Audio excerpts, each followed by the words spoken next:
My name is Tim, and in this video we'll go over the final version of the Fokker Spin, a 3-channel indoor radio control model airplane. This is a picture of Anthony Fokker in the cockpit of his Spin in 1911. Fokker and his team designed, built, and taught themselves how to fly in this aircraft. Remarkable achievement for somebody 21 years old. The Spin is very attractive features for a radio control model, landing gear, details, and it gives you a lot of opportunities to make a unique model. The fuselage is a simple frame construction. The ParkZone electronics, the motor, the battery, and the electronic speed control is shown here. These are the balsa components of the Spin, the wing, the simple fuselage frame, the tail surfaces, and the top and bottom rudder. I use cover light for the covering. Details are on the website. Again, I think it works out well for this model.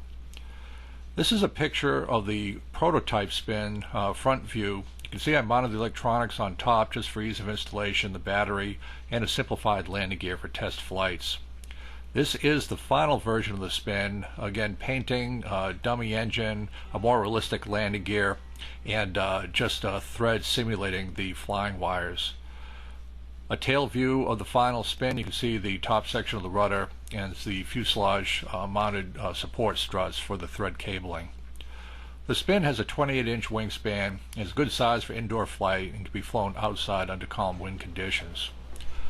This is some more visual detail of the Spin. You can see the slight sweep of the wing. That was an attempt in those early days of flight for lateral stability. The rudder. The realistic landing gear, very easy to make. The dummy balsa engine, metal tubes for exhaust stacks. Looking at the underside of the Spin, I mounted the electronics underneath just to keep it away from sight. Straight control runs, very easy to do. And I use covering on just the top of the wing and tail surfaces to save weight on the final version of the model.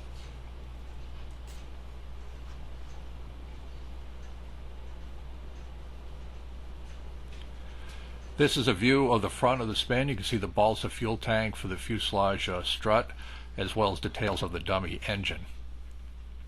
Another front view of the Spin, the more details of the engine, the landing gear, again very easy to make with balsa skewers and the thread to simulate the flying wires.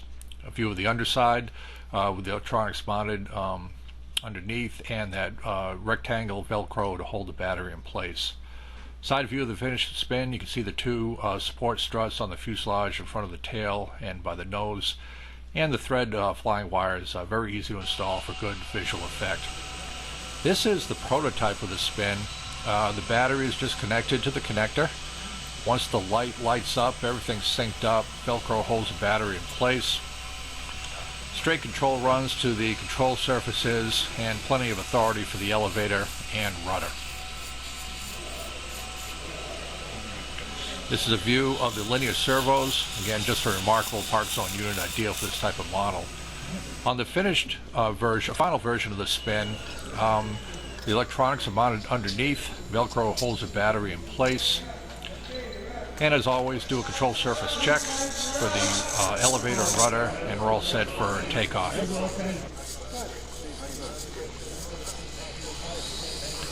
Plenty of power with the geared motor for the Spin. The dihedral is just a very smooth, responsive flyer, and just great for any sort of indoor venue.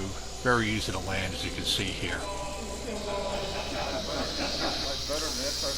The Spin is easy to build. The CAD plans are detailed. The CAD plans for the Spin are available on the website.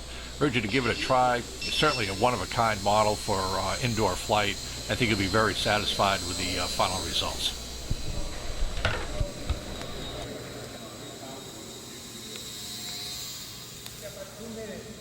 Okay.